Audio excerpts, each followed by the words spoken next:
Welcome everybody back to Gringos Liberados. My name is Trajan. I'm joined by RMC and 4y4. Apologies, I'm a little weary today. I've got a cough and a sore throat and I'm not doing too well. But I am still here to help with this podcast. Got the recording going and we have some pretty impactful series to cover. The first round of lower bracket of playoffs, the first eliminations from playoffs. We are down to 4 teams. We've lost half of them already in Split 2. And we have some, especially at least one of these results, I think. The games themselves tell a very different story perhaps than the results do, and especially to what we thought was going to happen. It has not really shaken out how we wanted to, lads. We tried to predict Brazil again, and, you know, just that we never learn, bro. We literally never learn. And we were punished thoroughly once again for our hubris. But that's the fun of the South, right? Nobody really knows what's going to happen. And to be fair, we did kind of say that the one that I say I was on the wrong side of the fence with this, but that we, Trajan and 4i4, were more confident about did come through. Kate Stars 3-1 to Red. That was what we expected. And for Loud, we did say pretty much any result wouldn't surprise us, given how close the teams looked on paper. I will say I'm disappointed with what happened there, but that feels like the story of Loud in general, right? Just general disappointment. Yeah, I mean, it's what a way to go out, I guess. Like, I'd managed to convince myself that Loud was better, or the IE was better than VKS, but worse than Loud somehow. Which, looking back, that's some mental gymnastics. It's just insane. Looking at like how I managed to get there by the end of last podcast episode, and then this happens that weekend. Like, obviously, I think my first instinct was more correct than I maybe gave it credit for, or maybe something went wrong there. Something went wrong in my brain on that episode, and I managed to screw that one up because they did not look. This looked like a pretty conclusive step forward again for IE. They are continuing the redemption arc. The rebuild is more than thoroughly underway, and they kind of swept Loud aside. We don't even have to wait for VKS or Pain or any of the big hitters to do it now. Everyone's taking a pop. Everyone's knocking Loud out of playoffs these days. Hey, it's the Split 1 first Siege Trajan who did it. Yeah, and the last place in positioning phase, and second last place in the groups phase, and you know, it's just another name, I suppose. And Loud is just another name. If anyone's just another name, it's Loud now. Was that 5th? Out in 5th, 6th? Yikes.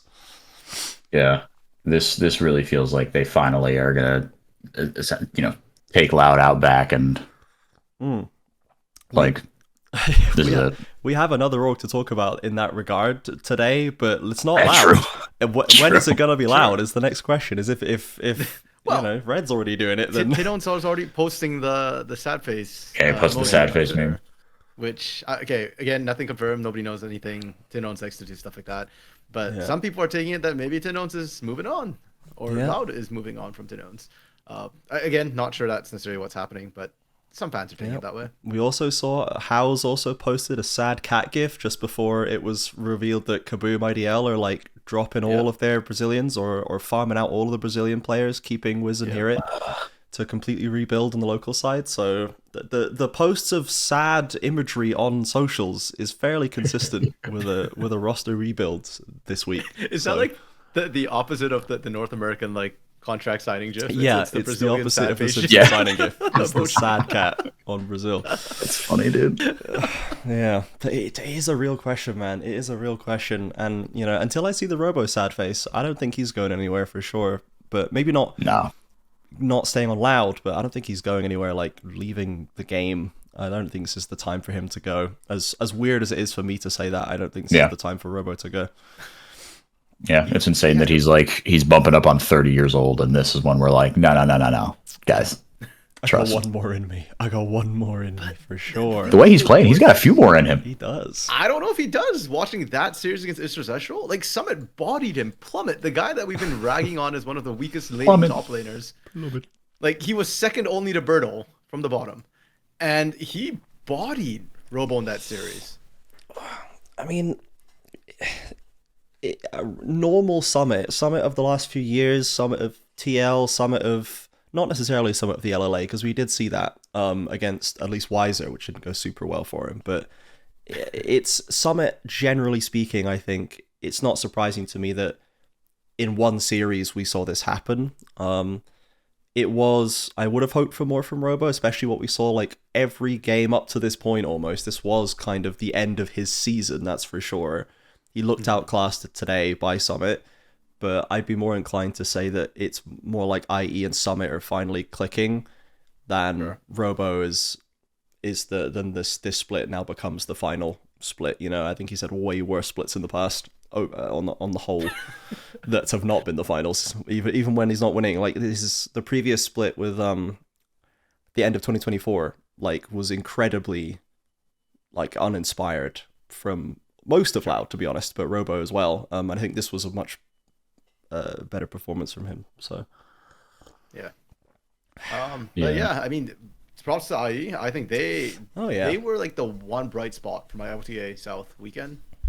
Like I could pop off on all the other teams. In fact, I will pop off on all the other teams. But IE did fantastic. Like everybody was popping off in a good way. Like Jose Deodo, they gave him Lee Sin game 4, and I was like hyped over the moon. Was the comp great? Perhaps not. Actually, the comp was not bad. But yeah, I love the fact that they're giving him Lee Sin. They're having that confidence to go back, give these players like champions they're comfortable on. It does feel like Snaker is getting a buff in the meta. The Senna game was spot on. The Zeri game 3 as well, looked really, really good for Snaker. I'm glad that Snaker seems to have figured out how he can actually play in the South right now in the 2v2. And Miru's kind of been decent all split long, so this game just felt like what we expect to see from IE. If IE played this way, I could see them beating Kate Stars, actually. Yeah. Oh, I was already there last week apparently, and I can't not be there now after this series. This is for sure. Yeah, like if Snaker and Ackerman remembered how to play, like cool, man.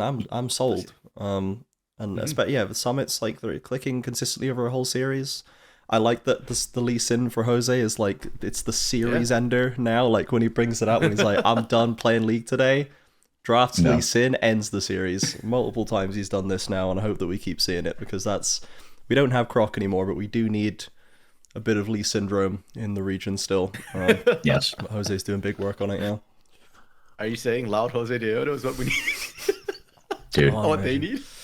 Yeah, we'll do some reckless roster speculation a little later in the episode. Jose can't sell the LLA out now. Not now. He's dragging them that back would be up crazy. From the depths of Split 2. That would be crazy. It's just an Eshel are still having internal org issues, so who knows? Put Jose in charge. Make him the CEO. Is it because they have 4 CEOs? Yeah. Some stupid... Like, what? I don't know. Maybe problems will be solved. They get a 5th one, you know? Yeah, sack them all and make Jose the CEO. He should lead this. That's true. This you don't need... like a well-trained monkey could have told you that 4 CEOs is a bad idea, dude. Yeah. What are we doing? I don't know. Winning games. That's what we're doing now. Now we're winning games. Yeah. Who can say why? But yeah. So, is there anything else we can take away from Loud? I guess now that they're down and out, 5th, 6th again, it looked like they deserve to lose. There was a little flash of maybe playoffs Loud like a couple weeks ago, but it didn't really kickstart anything, and yeah, it's just over. I mean, the way they went out was it's disappointing. If they went out swinging, I'd be more okay with it. But it really felt like as the series went on, Loud just gave up. Like watching Root's condition deteriorate through that series felt to me like a encapsulation of Loud's entire. Yeah, this was Root's worst, I think, series I've ever seen him play. He was absent. It was really rough. I mean, he started pretty decently too. Like, yeah, he was 0-2-0 in game 1, but that was the best lane they had because Robo was just Roboing up top. He got fisted in the top lane. He did get fisted that game. Yeah, and I thought like Tinons and Root did like good game 1, and then game 2, Root was I think a big part of why they won along with Shinny.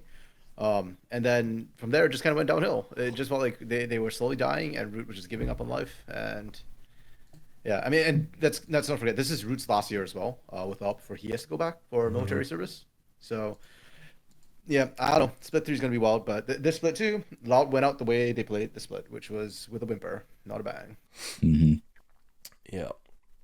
Well, unfortunate for the Loud fans, I guess. IE still on the up and up though, as you say. They're a step forward, and they're going to play VKS next week. And it seems like even if the problems that we had, the problem lanes are solving themselves, and it wasn't even, we were like, how many supportive ADCs can Snaker draft before he runs out of pool and Loud wins in game 5, something like this? And yes, he did play the Senna, but it was good. And we were like, yep, that's cool. That's a Snaker champ. Cool. Like, where's the Ashe? Where's the Jhin?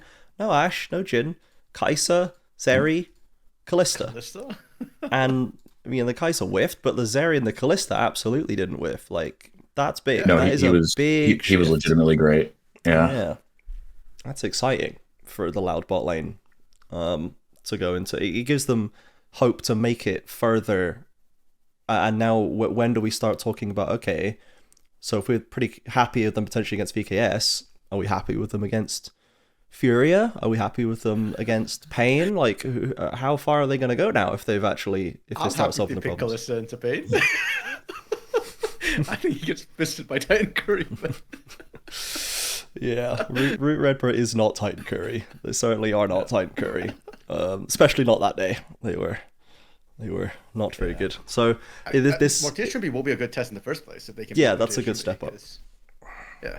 And it might be, again, just like, are they good or did they beat Leviathan? Are they good or did they beat Fluxy? You know, like this question we've had to ask of teams like IE for a long time. And now they've been Loud, but as you say, RMC, it was a whimper of a Loud. So, and even if they do look good enough to maybe be favored against VKS, if we talk about the VKS Red series a bit, but VKS, I was ready to stop watching after game 1. I was ready to be like, how, I can't believe VKS lost this 3-0. Just after game 1, I was like, unbelievable.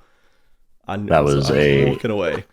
That was a shocking series to cast. That was so. Dude, I don't envy you that one, man.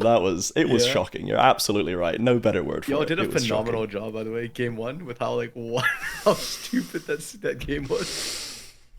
It was unbelievable. But then to lose game 2 the way they did, like I kind of hinted at it on cast, but like I knew in my gut, Red losing game 2 like that, they are such emotional gamers. That series was over right there. Yep. That's what there's just no way. I was out, so I was getting notifications on how the game was going, and they were like, "Oh, like Dragon Steel, Baron, or like Elder Steel, or like 9K up and stuff like that." I'm like, there was just like so much nonsense happening in that game too specifically. I was looking at that going, like, this series is wild. And then when I finally actually opened it and looked at it, I'm like, that wasn't the series. That was just game 2. Like, what on earth?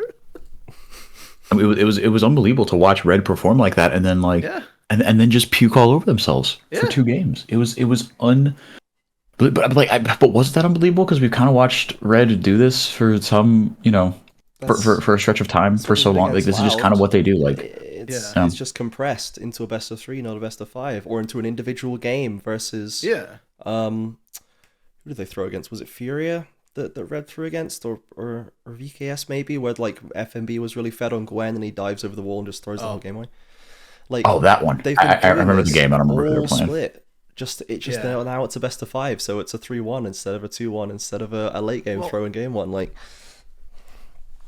it feels like they've always had the potential to do this. We knew they had the potential to do this. We've seen them do it on smaller scales, but this one was just like in epic proportions in the worst possible way. Like, I don't know. Even after they threw that fight, I was like looking at it and thinking, like, surely they can still. Nope, never mind. It's Elder. It's on. Like, it was just 9K gold swing, still up in gold as their Nexus explodes. Yep, still up 500 gold. It's just and this is.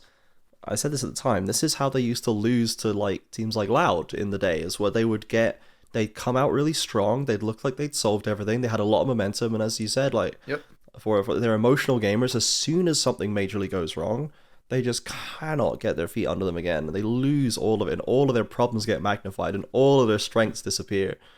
It's crazy, man. And it just pisses me off so much that literally the blueprint I laid for how Red beats K-Stars, they were following that in games 1 and game 2. They looked so good. Yeah. Like, it was like FMB was beating goal. Yep. Bruncy and Frosty running out in lane. Greftar got his crap together. Holy crap. Dude. I saw the Chobithar comments. Like, game one, Silas, like, sure, lose lane, doesn't matter. I smash you in every phase of the game anyways. So, it was so good. And then he flipped the script, pardon me, and went with your script, which was the red throwing as hard as they freaking can. Like, MLB Hall of Fame levels. And it was just, like, I don't know. The lack of discipline in this squad is what chokes me. Immensely. Like, just always chasing. You won the fight, get the objective. No, they keep chasing, and then the entire Kate Stars respawns. They're low on health, they're out of cooldowns. They just get run down by respawn Kate Stars, and they just lose stuff. It's just like, what are we doing, man? And I don't know. Like, I am not surprised, and in a way, I'm almost, part of me is glad that they're just blowing up this red roster and getting rid of Coelho. Because Coelho, he's a great coach, or what he's done is nothing short of a miracle for this team. But this entire culture feels like it's Aegis and Coelho's fault. I do not think you can rebuild with. I'm ready to call this coach diff at this point. I'm ready. Yeah. When the emotion, and you say the lack of discipline is so obvious, and it's so, the variance in game and between series is so massive. It's like you haven't been able to instill that sense, that resilience in your players. It's not the players' job to develop that side of the game, that side of their professional lives individually. That's not the players' job. The players' job is to be as good at the game as possible, as good at playing with their team as possible. That, like, mental side is not their responsibility. It's the coaching staff's responsibility. It's the performance coach's responsibility. And they just don't do anything. Coelho doesn't do anything. He just lets the monkeys run the circus, and that works for a time every time, but it doesn't teach them anything. It doesn't help them improve in any way, and it causes them to bomb out in the same way every time. Like, no, it's never been a long-term solution. We've beaten the dead horse to dust how it's never been a long-term solution and how it doesn't work for Red in the end. And it's just, again, another even more violent expression of that, of the massive swing down into a VKS that was ripe for punishment today, that was ready to get dumped out, having completely squandered their split. Like, and even CL said after the series, he was like, we should have gotten 3-0 that series. He's so right. He's so right. And I do think it's a huge coach shift, right? The fact that CL can get his squad together to last through that. CL's squad can stand up to that kind of pressure, and Coelho's can't. The funny thing too is, like, they were talking about the whole Rome comparison, because Belgi said, like, hey, Rome wasn't built in a day, Red isn't going to be built in a day. But this to me was one of the fires of Rome, because it wasn't Cade who sacked them. It was Red starting a fire in their own backyard, and the whole city is now burning again. Like, it's negligence. Rome's it's complacency. done that multiple times to themselves. This is hubris. This is complacency of Rome as they get sacked by not paying enough attention and not, and losing focus over years of success. Like, Red has been there and won titles as an org, and some of these players have been those players, but it's just not. Literally. I mean, Aegis and Greftar. Yeah. But the sickest part to me is that I look at all these players and I'm like, I feel like all of them could find a home in LTA South.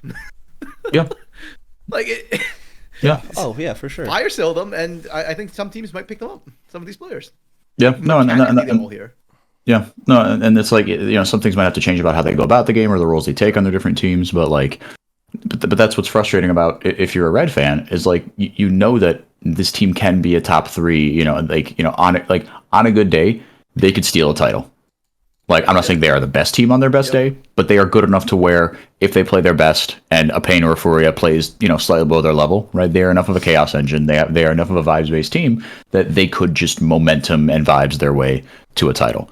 And instead, you've had to watch just, like, it's the hope that kills you, right? Because you've seen this team be good in flashes. You've seen these players be good in flashes.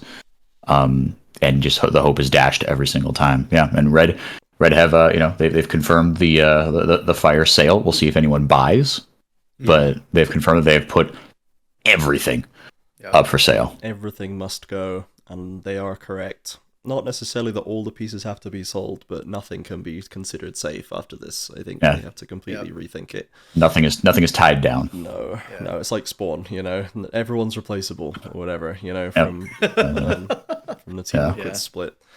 Maybe they need to just fork out and ship Spawn and his whole family to Brazil so that he can instill some discipline in these people, because this is what he does with Liquid, right? And like, but you got to keep him there because whenever Spawn leaves, the discipline disappears from Team Liquid. So you can't half-ass it.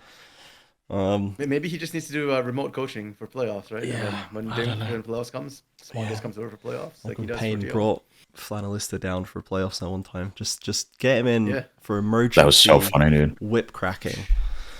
And now my boys top 4 in the LTA North. The boys Red top Cannons. 4. I feel like Aoshi would run a tight ship. Dude, like, like if he's still kicking around, at least he has a vision. Like, Loud inexplicably just completely pivoted away from it because they're just as, well, maybe not just as bad as Red, but they're pretty much as bad as Red for doing the same kind of thing and also failing miserably. Yeah. So let's give Aoshi some actual time and faith here, lads, because like God, that Aoshi INTZ timeline, dude, that was like some of the most fun I've had covering this region, unironically, because it was like, oh god, it was so fun, dude. He actually, it was the island of misfit toys, and he turned them into a top 4 team. It was so sick. Yeah. Unfortunately, I think Red said on Twitter that they are basically almost ready to sign with their new head coach, and I can't recall. I did see that. Aoshi's not been busy, so we know he's an FA, right? So maybe he was waiting for the call. It was an import. So what kind of import? I don't know. I don't know who it is, but we'll see what happens with Red. How do we feel about VKS though? Because they won. So but did they? the turning point play, which was like the Desamis Dragon Steel into like we get some sick Ambessa stuff in this region right now. It's like really sick, like max range Ambessa all into Smolder Q, like triple kill explosion. Very, very sick. #1 like Lolly Sports Player of the Week, and deservedly so. Like, that was cool. I love that. And when I was watching that second game, I did always have the sense of like, they're not losing though. They are behind and they're more, but they're not losing. And they have. I mean, they're 9K down, but they don't feel like they're losing. Like they're gonna lose though. And then it was one of those. We were just, because we've watched it for long enough where we can build a sense of Red's not got this. Red does not have this in hand. You just can sense that they don't. And as you said, like, they deserve all the credit in the world for showing resilience against a very chaotic, very pressure-heavy Red style that tries to just shove their mechanical skill down your throat. And they waited for their moment and they pounced. And that's very impressive to do, and not all the teams can do that. And then they just were like, well, now we're good. Now we've got our feet under us, momentum to go, and it was pretty much done and dusted from there, right? So, like, they showed good things overall, but I don't know if I'm ready to rebuy my VKS stocks, you know what I mean? Like, I sold them after last week, and I'm not buying them again after this most recent outing. So that's fair. I think Desamis, his stocks went through the roof specifically. And hey, he's the one guy who on this roster was here last year as well. He kind of justifies CL's belief and faith in him, right? Yeah, he's the core. The roster around him. Yeah, he definitely delivered. I personally think Morteus is getting robbed again. People are not talking about Morteus. That man was instrumental. Yeah, like his Smolder in game 2 did not have the highest KD, but I think he almost did, to be honest. They didn't get many kills overall because they spent most of that game just slowly losing and then winning in the last 5 minutes, right? So he didn't really have time to build up a KD once he was stacked up. But he got that fight at the Dragon. He got the executes. Yeah. Like, he that did what he mom needed to was do. huge. And Morteus in game 3, 15-2-5. Oh yeah, misfortune. Like, how long? How does Morteus prove himself to you guys? Like, or not you guys specifically. Beats. I was gonna say, whoa. Yeah. So coming at me on Twitch a Wednesday morning. Reddit, everybody's just like, oh, Morteus is okay. Oh, it's just it's the numbers that look good on a winning team. It's like, no. I think. I'm not saying that this is necessarily for me, but it seems like we want to see him pop off on something like he was doing in CD like a Kaisa, Callista, right? Ezreal, something that is a little flashier because his highest highs have been on more long range hyper carry artillery style champions. Again, that is not a hard and fast thing, but like I think you want, especially in a region that has your Titans, your Brunsies, your BRTTs, your guys that are just like, and Natuno wasn't really this, but like your guys that are going to have these highlight reel, oh my god, Uzi, what was that sort of stuff, right? I think that's what people need to see more of. Like, obviously, he's a good AD carry. I put him top half, right? He's steady, he's reliable, and when you give him the hyper carry button, he's really consistent, and especially given where he came from at the start of the year in Split 1. Oh my god, it was not good. His growth has been unbelievable. But I think that's what people need to see. Fair enough. And to which I replied, look, there are two AD carries that have dominated the post-franchise era in Brazil. Titan with 3 titles, 2 on Red, 1 on Pain, and Root on Loud. I think Mortaise is a Root. Like, he's just rock solid. He's more of a Root than a Titan. Yeah. Yeah, he's the one who I think has better performances internationally, arguably speaking. So, yeah, I don't know. I think Mortaise is absolutely massive. I think Trimby's been online. Those 3 I have faith in. My big issues right now are Bull and Kissy. Kissy looked good in 1 game this entire series. He's still got a bit to go. Yeah, he's not there yet. He's got miles to go in a region not famed for our mid laners anymore. No. Like, we have a weak mid pool. Kissy is looking very exploitable, and I'm looking at who he's got left to play. Right, you've got IE, who's Miru, who's Miru Tuts Roamer. Yeah, right. Like, Roamer's the weakest of the bunch, and if we are talking Roamer, like, Kissy has to beat Roamer because I don't think Bull's beating Wiser. I don't think Mortaise and Trimby can take Titan Curry. Yeah. No. Yeah. Well, I mean, I think IE will be a good litmus test. I think it's going to be really, really fascinating because IE they seem to have emerged as that benchmark team, and again, we haven't seen them play kind of post their resurgence. We haven't seen them beat anyone good yet. I don't think, if I'm remembering backwards, right? Because they lost to Red in the most hilarious 5-6 placement match of all time, and then congrats, you beat Loud 3-1. That doesn't really do it for me, right? Yet. And here's the thing: we might be back here this time next week. If IE beat Cade, depending on how they look, I might be sitting here and saying the exact same thing. Have they beaten anyone good?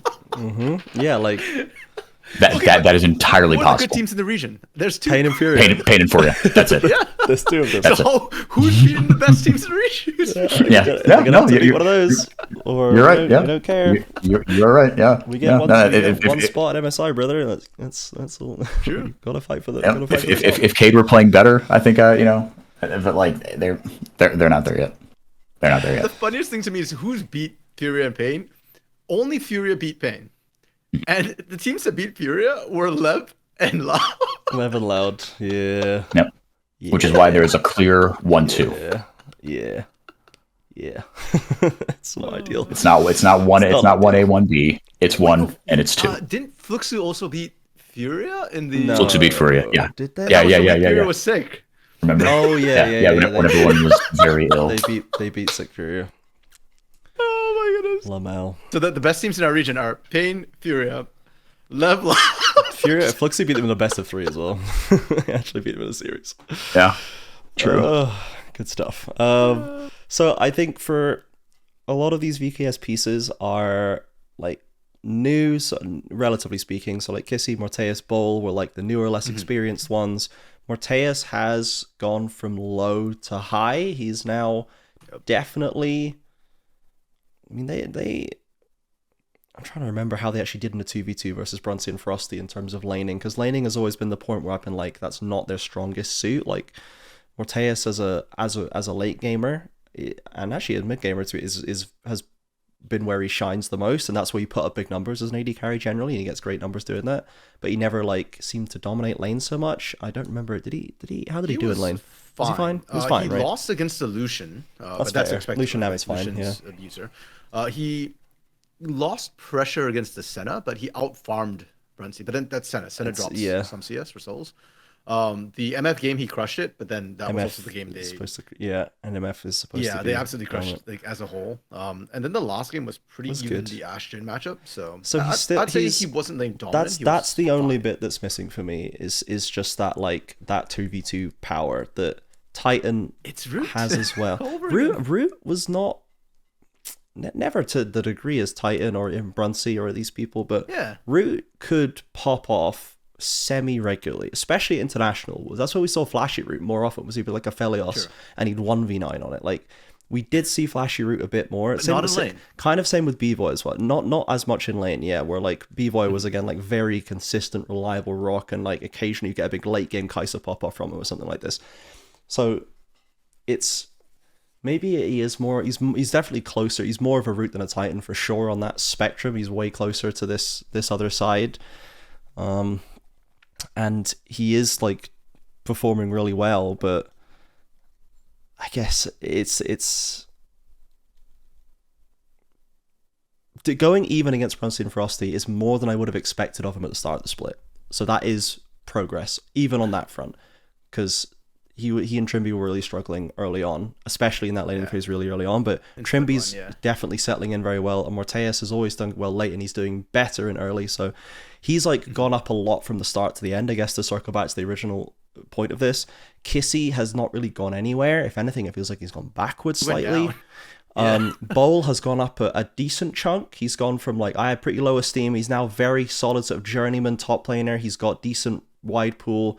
I said this last week. He's well rounded, but he's not exceptional in my opinion.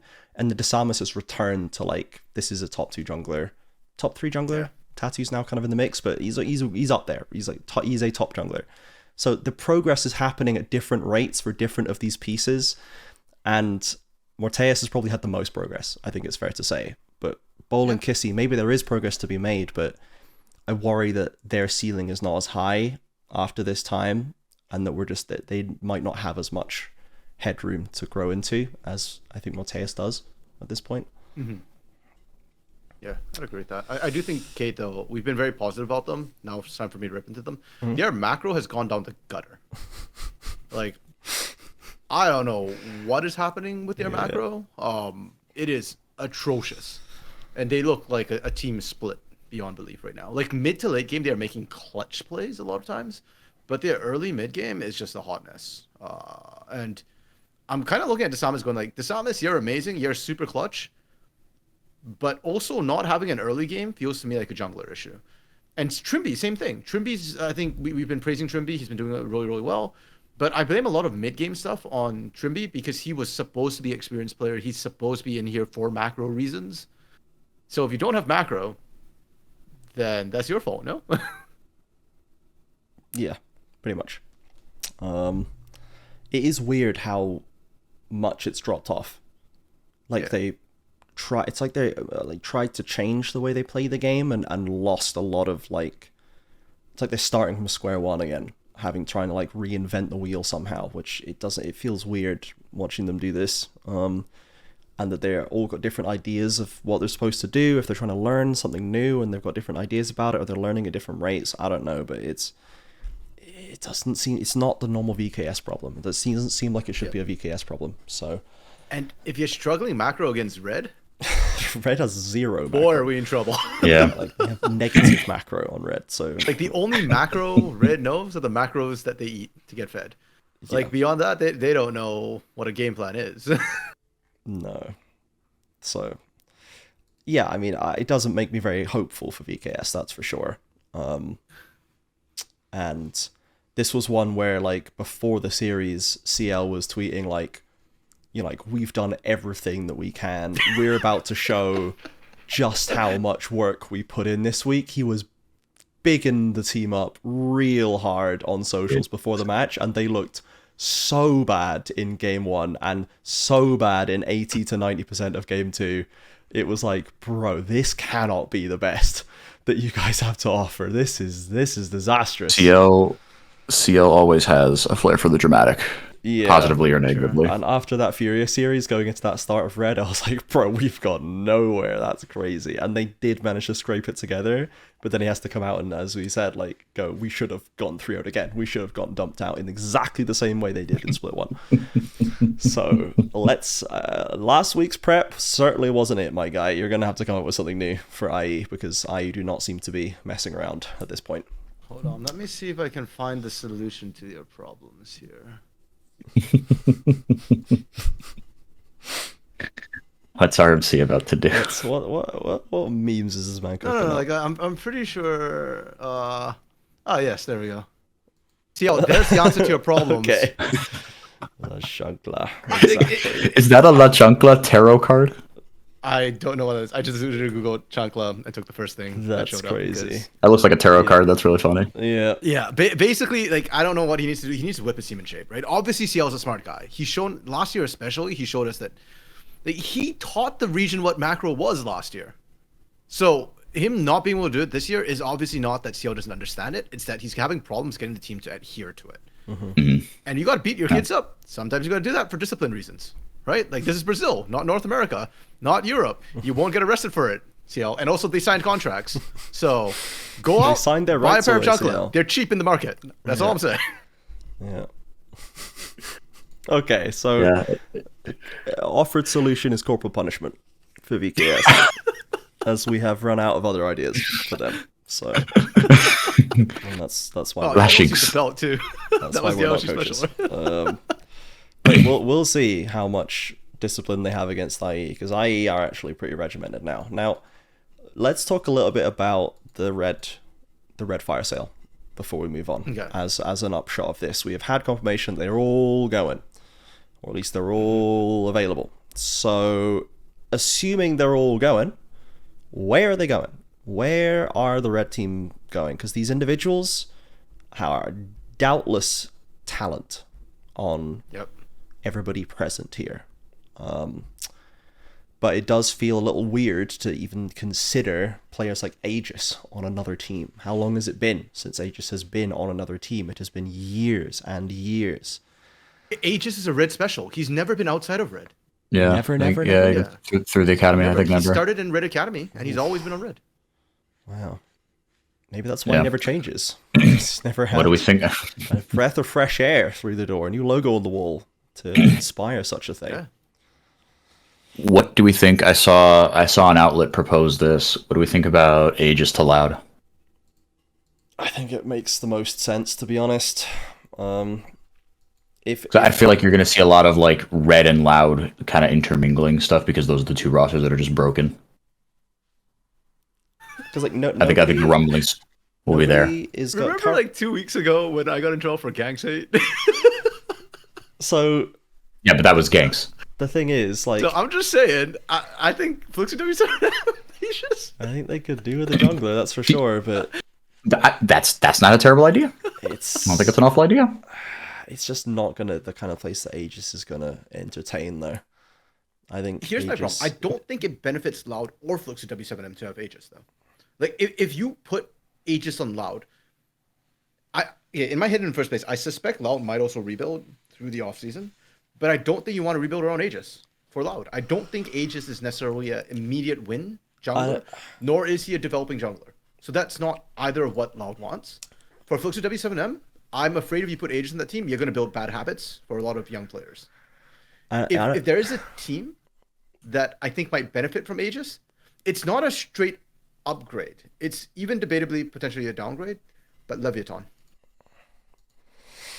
Because their players are experienced enough to have their own style. What Leviathan felt like they lacked this split was sort of fighting spirit and a willingness to do things. A go button. Exactly. And Scary can do it, but he wasn't doing it. So if you need like an immediate fix, at least you know Aegis will always go. For better or for worse. yeah, and they are partnered at least, so it's not like No fear of relegation. Yeah. I think ultimately I don't think anyone should build around Aegis. As in, like, you could draft him, but don't build around him. Don't centralize him in your team's plan, because you're just going to have the same problems, right? As you're absolutely right, RMC. I think he's not going to teach good habits to other people. It seems like there's a potential that is quite domineering in terms of how the team plays, where it plays to, and ultimately, I think you need a scenario, a situation that can take him out of the spotlight and use his vast experience and skill without being the focal point. It's just not going to work. So something like, when I say Loud, I think I'm envisioning almost a full rebuild as well. Like, potentially you keep Robo and then nobody else, and then Aegis, and then you build from there, and you try and like construct a new vision based on that with like this crazy top side, admittedly, but there's another 3 other players to round out the 5-stack composition of what that new Loud would be. I think they'll keep Root this split. I don't see them parting ways with Robo Root. Croc was a feared, was the nightmare of all Brazilian teams for 4 straight splits, Robo Croc in topside. And if you have Robo Aegis, maybe you get a little bit of that psychotic topside back, and you like completely dominate again a little bit more. You saying that, Trajan, just made me think Aegis and Grepthar on Loud, and it'd just be Red 2.0 with better side. Yeah, so that's the thing.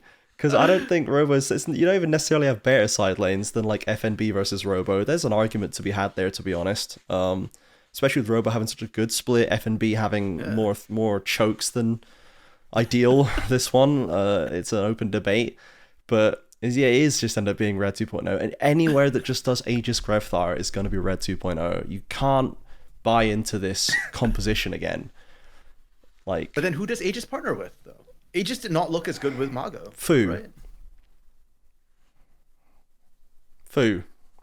Hey, yo. Fu. Now we're talking. I'm worried we're screwing Fu if we do that. I think Fu has demonstrated that he is actually his own player by now and is not necessarily going to be steamrolled. And if the coaching staff, importantly, do not let this happen, it's not like Aegis and Fu are being thrown into like locked in a cage and forced to fight it out. There should be backroom staff and a whole team to develop this vision going forward and not allow this to happen, right? This comes with the assumption that they know that you shouldn't just let Aegis eat Fu for breakfast and then move on. But if you want a really talented, versatile mid laner with his own voice that can still be a good early 2v2 player, I think Fu is an option. So you're saying Fuxi W7M. You're a Ganks hater, Trajan. Okay. I am somewhat of a Ganks hater, yeah, but I'm just trying to get other people to bear the pot right now. yeah, I just don't think Aegis is going to go to Fluxy W7M because it's too much of a... Ironically, is it more or less of a shit show than Red? I don't even know, to be honest. Is it? It's probably about the same at this stage.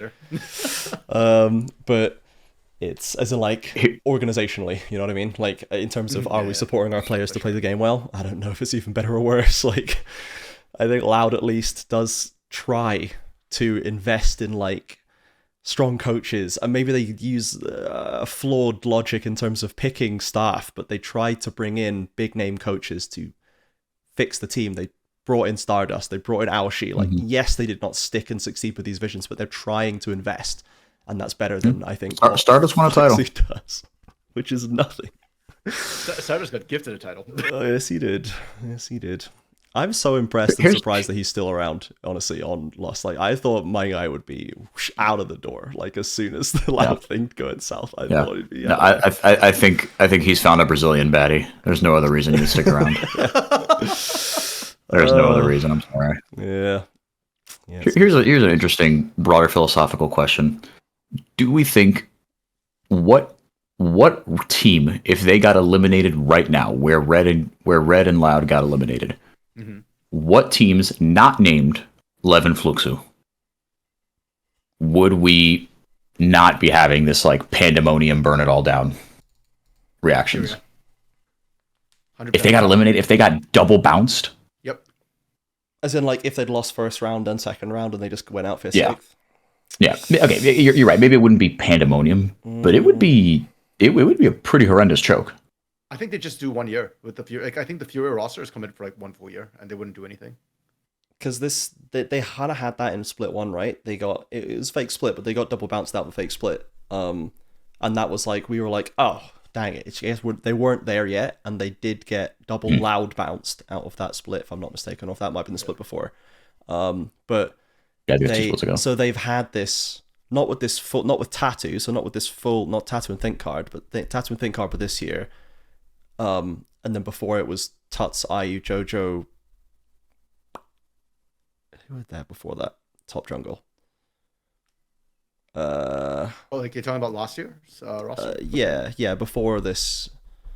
It was Wiz and.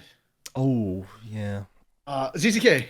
Right. So They had that, and that kind of faltered and didn't make it work. And then they did the big change at the start of this year for Gigo, Tatu, thieir. Yeah. And they split one flopped from what they wanted to do, but I think maybe they are just like, well, this is the first split, we're working on it. I think they probably do the CL thing and they go, well, this is the vision. We'll even if they don't double bounced out, I think they would be like, this sucks, but we're gonna stick it out. Yeah, and given from what I've seen of thieir, he will look at the team and kind of decide like, okay, is this like, what is the problem here? Yeah. Is it just that we're still developing? If that's the case, I don't think he changes the roster. If there's like a player issue, then he changes the roster, like where a player's not pulling their weight, not focused or whatever. But yeah, I think if not, and I don't see that from any of these players, I think PNG have just stayed the course, at least to the end of Split 3. Yeah, you think about his NRG record, we're going from like the bin to the championship with functionally the same team, just by like down splits. I think thieir has been there and done that and gone from the bottom to the top and back again. So I think he'd probably take it on the chin like a real coach, and try and fix the problem. Who explodes if they get double bounced out? I mean, VKS already kind of, like, they already did their weird rostered rebuilds, and CL's never gonna live that down. If he blows it up again after Split 2, there's no shot. Like, there might be a bit of pandemonium, but it would be internal. We'd not see it. Yeah, because I'm thinking, like, it's like, okay, like, Red and like, did they underachieve? I guess is basically my question. Like, did they underachieve, or did they just, like, well, you know, if they would have, like if Loud would have beaten IE, I don't think that would have been crazy. But if Red would have beaten Cade, I think that would have been an overachieve on their part. Yeah, I think that, like, in reality, Red and Loud ended exactly where they should. Yeah, and so I think it's more, and so, like, I think the broader point I'm wrestling with is, like, is everyone losing their minds, you know, not because of the result necessarily, but more of the, like something needed to change yesterday, and this is what you're getting because you didn't change. That feels like more the vibe with Red and Loud. It's less about where they crashed out. I think for Red, for sure, because they're even more living in the past with the whole Mago and then bringing back Aegis and Gref. That they've gone round the houses and going back to this point and then immediately lost out. And it's like, well, you did this whole song and dance to just step on the rake anyway. Like, Loud, I think, did like a shake up between Split 1 and 2 with the Wiz Winsome into Shinny, Redbird, and like they've done more considered moves that don't change the team dynamic as much. And like, it's the coach shift happened as well, which I still think was a bad idea, but Red feels like they've done all of this to go nowhere, and Loud has been gradually trying to go somewhere. It's just not worked, or it's not worked fast enough. I think they can, like, there's a little bit more of an argument for them to be like, okay, well, we're still working out what the true vision of this team is. And I don't think it's a good one, but I think there's an argument that they could stick with it. But Red, I think, as soon as this one fails again, I think it was done. Yeah, I do think both orgs knew that changes were needed. They've been making the changes. Yeah. It's just that, so the fire sale for Red for me just feels like they finally understood that it's a fundamental flaw of their current roster. And I suspect Loud will come to the same conclusion as well. That unfortunately, as long as you've got Robo and Tinons specifically, they feel like the big reason why coaches don't work, because they just want to do things their way. And look, I understand that as players, they're very experienced. They've won a lot of championships between the two of them. I mean, they're the two most successful players up there with BRTT, tied with Tinons right now for, was it 6? So, like, I get their mindset, but as long as they have that mindset, no coach is going to work over them. Coaches can only work for them. Yeah. So if Loud want to rebuild, they'll have to get rid of at least one, if not both, Robo and Tinons. What do you think would have happened, RMC, if Pain bounced out? Death, destruction, famine, pestilence. Besides the fans burning the headquarters down. I don't think they would have, because in the first place, a lot of Pain fans weren't necessarily expecting Pain to be as strong as they were because of Roamer. Hope for Roamer was not that high.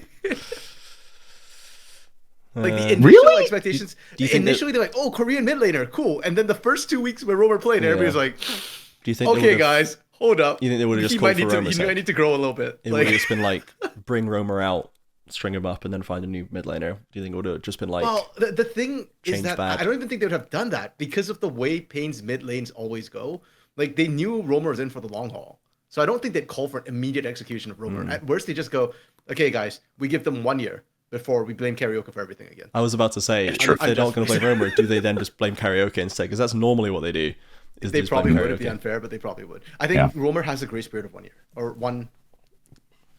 did he come in split 1? Yeah, he came in. No, he came in split 2, right? He was Yeah, Split he two. split 2. Yeah, because So he gets till the end of the year. First He time. gets 1 calendar year grace period, basically. Because Pain mid laners are here for long hauls, so they knew that when they picked Roamer up, it was going to be, and he wasn't like ready to go right away. They were like, okay, he's a dev piece. Yeah. Basically. Yeah. So Pain would have had a pass this year. If it was Dinkero, though, holy crap, would they have burned? Yeah. Yeah. The last one left is Isra Sestral, which is an interesting one because we were calling for them to make changes before they started turning it around, and it's hard to tell what the internal attitude towards that is, because they're always happy and smiley in the green room. They never seem to be having like interpersonal problems on the stage in the studio. They had the one player that had interpersonal problems, they bounced out of there after like weeks and then got Summit in. So maybe they would have just stuck it out and been like, dang, that sucks, but let's just stick with it. They do seem like they're willing to stick with and build on their vision, which has paid off, because we're now seeing the vision come into focus finally, just about in time for Split 2 relevance. They obviously have until Split 3 to actually get their act together, but it seems like they're already there. So maybe they would have just been fine as well. They would have just been like, well, you know, it's a tough one. See you next Split. We're going to work on it. Is what it is. Is what it is. As long as they don't lose the spot. As long as they don't lose the spot. So because they have that, maybe they would have been inclined to make at least one change, Split 2 to 3, so they can start building that last piece in time for the promotion relegation game. But I don't know. They don't give me the sense that they operate like that from the way they've responded to this year, where they've had the big issues, and when they've had issues, they've responded quickly and clearly to it. So maybe they're actually just got their act together, you know, CEOs or no. Maybe they're at least whoever's like at least GMing is pretty on the ball. So hopefully none of them, but yeah, Red and Loud for sure. We're gonna pull the eject button, I think, when this happened, and we'll see if Loud does. They have not yet to pull the eject cord, but Red certainly have. To return to the Red Fire Sale question, like Aegis, I think we've had a good discussion about where's possible for him. The bot lane is quite interesting to me because it's always hard to find a house for a good AD carry because there's so many of them, and teams are already like sewn up with their good ADCs. I have this worry, maybe it's not even necessarily a justified worry, that like Frosty seems like a player who would end up back on like Fluxy W7M, despite, in my opinion, being maybe too good for that. I think he's really good. I think he's had a really good split overall, and he's been improving steadily despite the fact that the team refuses to get better at the game. Like, I think there's a really good player in there that needs like a think card or a CL to unlock it fully. He's like a Desamis kind of guy for me right now, where there's clearly a lot going on there, but we're just not seeing it yet. And I don't want him to languish on a bottom 2 team getting no guidance at this point. If he can communicate with Root, put him on Loud. Yeah. I think that's actually not a bad shout. He doesn't have Redbird games, doesn't have son of a bitch games. Yeah. So yeah, could be nice. Yeah. He's definitely I think the interesting question would be who you put him with next year in 2026. By the way, Frosty's actually an AD carry main. He swapped to support. Yeah, he swapped to support for pro reasons because AD carries oversat. He did the IU, and he just hasn't got a chance to go back to bot lane yet. Like IU's got his chance on Fury, and now we need to Loud can do Loud Frosty, because Frosty was on Loud originally when he spiked his own career for a couple of years. True. Forgot about that. Yeah, it was Loud Academy, and then then he said some not so nice things about some gamer things. But then he's been on a team. FNB's forgiven him everything. They've all moved on. But I don't know. As long as Loud has moved on, that's fine. But like Loud, I think if they're looking to refresh with like some exciting new players or some like up and coming players that need homes, like maybe they just get Brunsey back. Maybe they get Loud Brunsey back and they get Brunsey Frosty and they bring them wholesale, you know, because as a 2v2, they're a really strong 2v2. Yeah. And like, they get the bot cap back. With Aegis in jungle, I don't know where the sense is coming from that team at that point, because I don't know if Frosty can overpower Aegis yet. But you need a mid laner with a brain. I don't know if we have. I don't know. Just keep Shinny at that point, man.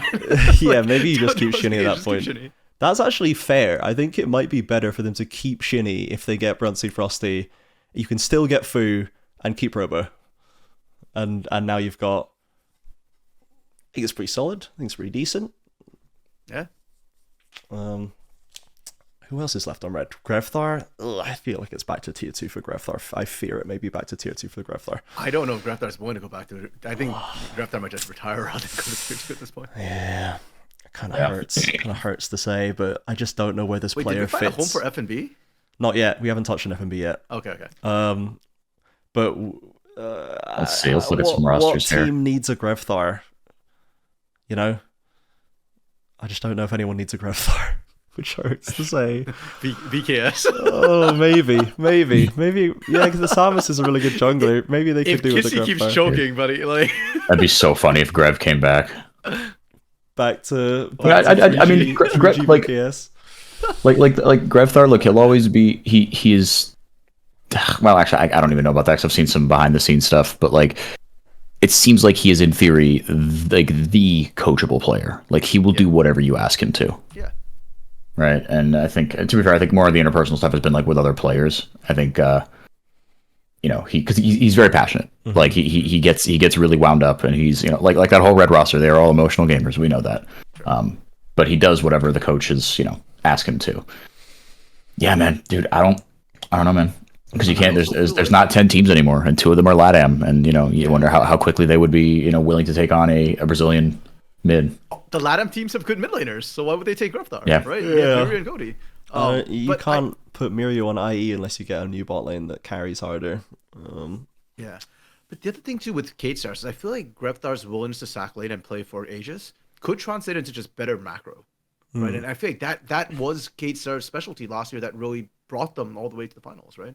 So in that aspect, I almost feel like it should be a good fit for the Kate Stars roster if his laning didn't suffer so much. Because in the current meta, your mid lane does need prio. And they just are sacking to get it. They need to let him. I don't know if he's choosing to do this or is being forced not to do this, but like, let's put it this way: even in Academy, Grevthar wasn't stomping. Yeah. When he didn't have to play for Doom. Yeah. Yeah, just it feels so tough. It's always tough to find a home for Grevthar, man. It's very tough to find a home for him. So what about dude, imagine actually. Grevthar would be such a hype LTA North player. God. Grevthar's such a and his English is good. His English is sweetheart. I think he'd be popular up there. Oh my god! I mean, don't put him on. Don't put him on disguise, man. He's just gonna get relegated again. Then we have to see sad Grevthar again. Then we have to see sad Grevthar again. Funny because like, disguise is used to a crappy mid laner who can't win his lane, but this time instead of throwing, at least Grevthar will help out, right? Put him on Shopify, and then he won't run it down. The Shopify shout is terrible. Like if Palafox turns back into a pumpkin. You've got Fudge, you've got Bevoy, you've got carries, right? What is Seus's opinion on Grevthar? Just who knows? It would be funny if they just turned into the Brazil roster. That'd be hilarious. But then I think they'd have to. We don't know that would work. No, because the import slot situation is fine because you get 1 America's slot and then 2 import, so you're fine. Yeah. So then they would be majority LTA South historically speaking, assuming we attribute Bevoy so to funny. LTA South as opposed to the other places he's been. So that might be a fun twist ending for Grevthar. That would be cool. I don't want to see less of Grevthar because he's really nice, but we shall see. And then FMB, I guess, is the last one that we need to find a spot for a incredibly the easiest dominant top laner with a bit of a choking problem. So, who wants a banger top laner? About half the teams could do with a banger top laner right now, to be honest. I think the only top laner he'd be an upgrade for, which wouldn't take him, is probably Kate Stars. Yeah, because CL wants like teachable top laners, and I don't think F seems like F. So is he Is he not teachable, or has no one ever tried to teach him because his coach has been Coeli, who teaches nobody? Yeah. So when he was on Furia. How did he do on Furia? Wasn't he good on Furia? Wasn't he kind of sick on Furia? That was the Super Furia roster. Or was that back when he was a choker? Yeah. Because early red, I think, was when he stopped choking for a couple of splits. Early red, he was like just sick all the time. He was really, really good. And then he's had a bad split too, comparatively speaking. He's still like very good, but he's had some bad judgment calls this split. But I like to think that he is a teachable player, that he understands what needs to be done. Maybe is trying too hard in this issue. Yeah. This version of Red. Yeah, maybe on a different roster. Curve. Yeah, if he's on a roster, maybe that he doesn't feels like he has to pull by its bootstraps, right? Yeah. Imagine, dude, that would be another massive carry in the top lane who can play tanks and off meta and carry, like plays everything in top side, consistent top lane lane strength. Don't rebuild around Robo, then heck, even Loud might want FMB. Yeah, similar idea with a bit less maniac energy in the side, a bit less side lane deaths, but still. Yeah, I mean, Loud could certainly house him. I think Shinny can play for FMB well. Yeah. I think VKS low key might actually be really good just to prove that he is a teachable player. I think if there's anyone that could do it, like Furia don't need a player like that right now because they have Gigo, but no, they have Gigo. Yeah, I think they'd be able to slot him into that formula pretty similarly to what Gigo offers that team. I think FMB isn't entirely dissimilar. I don't know about that. I feel like Furia is one of those like high skill ceiling teams where ThinkHard wants people with a ton of potential, and I think Ego's potential is the highest of the top laners right now. Really? So I don't know if that's interesting. I don't know if that's a hot take, but I feel like Ego's got the highest. I think it's a hot take. It's a warm take. I think it's warm. Okay. Yeah. Like I think he can beat Robo on his best. Well, he has beaten Robo on his best day. That's the thing. Like, they all, FMB, Robo, Gigo, they can all beat each other on their best days. It really just comes down to what match you're in. I feel like FMB's skill ceiling might be lower than Robo or Gigo. His skill floor is a lot higher. He ints a lot less than both of them, but his skill ceiling I've not seen quite as highs from him all these years. That's a tricky one. I think I've always felt literally just a feeling that I've preferred and felt like FMB offered more, but it maybe was more of just an intuitive his floor is higher, he's making less mistakes angle than he's popping off in the same way. I think it's very hard to call. I think I would need a professional coach to tell me what they think, to be honest, over these two players to say who's actually offering more, especially now when Robo's offering so much. That's tricky, man. But yeah, FMB will definitely, I don't think he struggles to find a top lane spot. Like, I don't think there's any issue with that. He'll get another shot. Yeah, he's definitely. I hope so. I mean, I thought House would get another shot, and look at House now. Oh, dude. Yeah, he didn't have a great split. I think House was a victim of the merger. I don't, more than anything else, in my opinion. Yeah, I wanted to see more of him on this split though, and I wanted to see more of him in tier 2. I don't think he performed as well as I would have liked, but we shall see. Anyway, so if that's Red. If we talked about Red a little more, let's quickly check in on Fantasy before we look at the next week's games. Okay. So Fantasy this week was wild. This was exciting. Luna Day's back on top, but only just. Paradox continues to close the gap, and RMC's holding on to 5th there. This was the week of Lizard, the week of the Gay Mermaids, because she's just fully IE bought in and has been just LLA all the way down, and this was a big IE week, so she topped it. Up in first place there by a pretty hefty margin.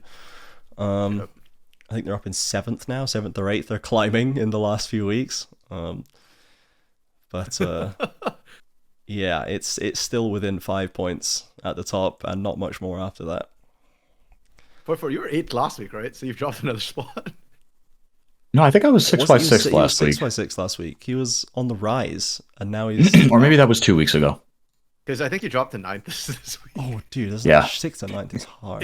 This week was brutal. Like I'm 5th, but that's by virtue of just the points I accrued beforehand. Because I was 8th this week. Yeah. Is this the happiest week I've had where I just completely dumpstered my week? Because he went from 6th I went for 100 Thieves, and SR 3-0'd them, and I'm like, hell yeah, SR, let's go, CSMP boy, my goats.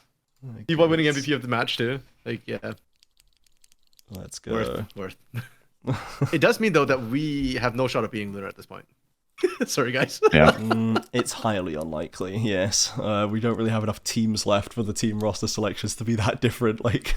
Yeah, there's 2 weeks left, and I think Lunar said that she was gonna go paid. Like I was gonna go. So, even for those using, she's tactically picking now, just trying to pick whatever the challengers pick, so she'll at least get the same points as them. To be fair, I don't think she's doing that. I just think Payne has the highest probability of winning out of all the teams right now. And look, if you have managed your roster in such a way that you have enough money to just be able to pick whoever the hell you want, because the way this game works, you can just be put into currency jail. If I had enough money, I would be drafting Isra Zestral players, given what we saw from VKS and what we saw from IE. Like, Furia historically aren't massive point scorers because they tend to close games pretty quickly. They don't flounder about in the late game stacking up fantasy points. And neither did Pain very much, to be honest. And they are a series that could go one-sided or could be very even. So there's a lot of deaths and a lot of kills, which isn't as good necessarily. But I think IE are showing that they're willing to rack up big points beating their opponents. They stack kills in these games. Like that series over Loud was bloody in their favor. So what I'm hearing is, moving into next week's games, that you're favoring an IE win over K-Stars. Oh yeah, undoubtedly. Let's look at those games again. Like, it is VKS-IE. I think anyone who's not in the same camp as me didn't watch last week's games. Honestly, I think.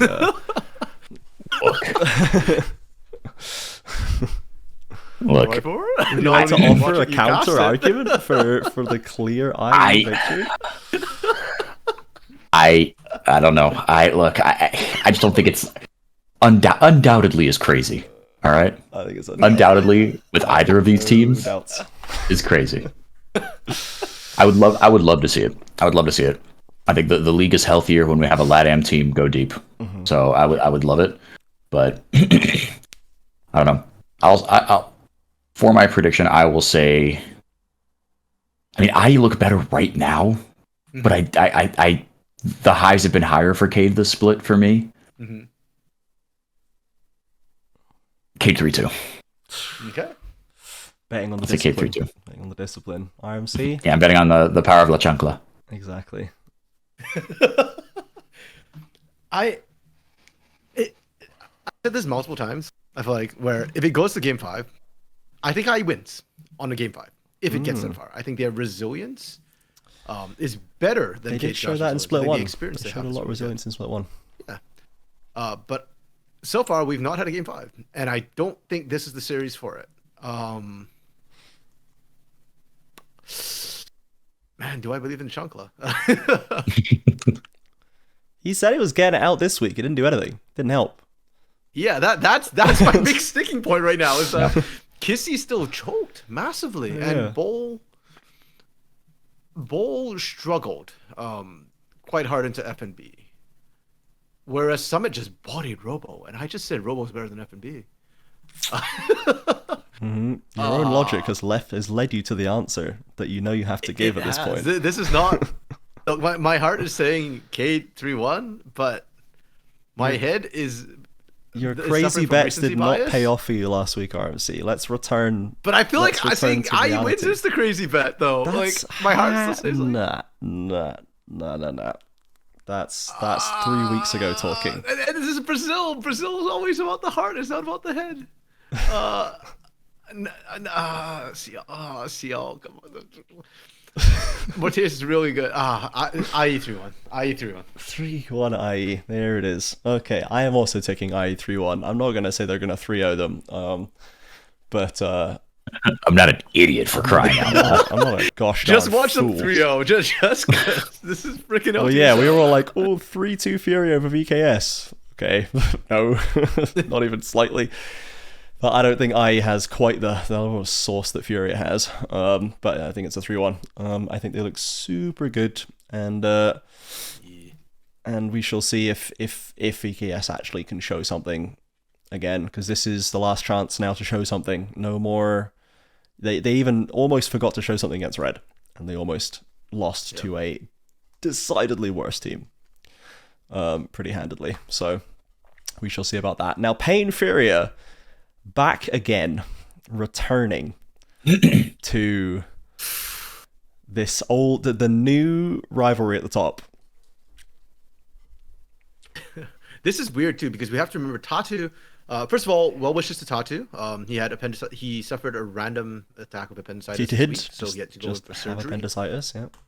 Yeah. Apparently, he had to get Russian to emerge for that. So, well wishes to him. Hope he recovers well from that. But that does put a twist. From what I understand, and I could be wrong on this, for maybe you can confirm. Oh, I don't know if Caroline knows how long it takes to recover from appendix surgery. Like from what I understand, it's a couple weeks. if my darling wife was not on the night shift, I would go and ask her right now, but she is Fair, sleeping. fair. So I don't actually know. That's a great question. Okay. Yeah. So assuming it's a couple of weeks, which could be completely wrong, I don't know if he's fit to play this weekend, and if he is, whether he'll be especially because it's upper bracket. Like maybe they just play it safe. It's like, look, we've got an extra life. Like, kid's young. He's like the new face of your franchise. You don't want to like burn him out for just an upper finals, right? Which then raises questions. First of all, if he's even playing, if he doesn't, who's subbing in for him? And if he is playing, like, how well can he play? Do they? They don't have academy anymore. Fury dropped their academy roster. No. So They still got a trainee roster. who's just been dropped out? Who's on the trainee roster? Actually, I don't know anything about the trainee roster. What's his face? Namiru is on the trainee roster, which is funny to me.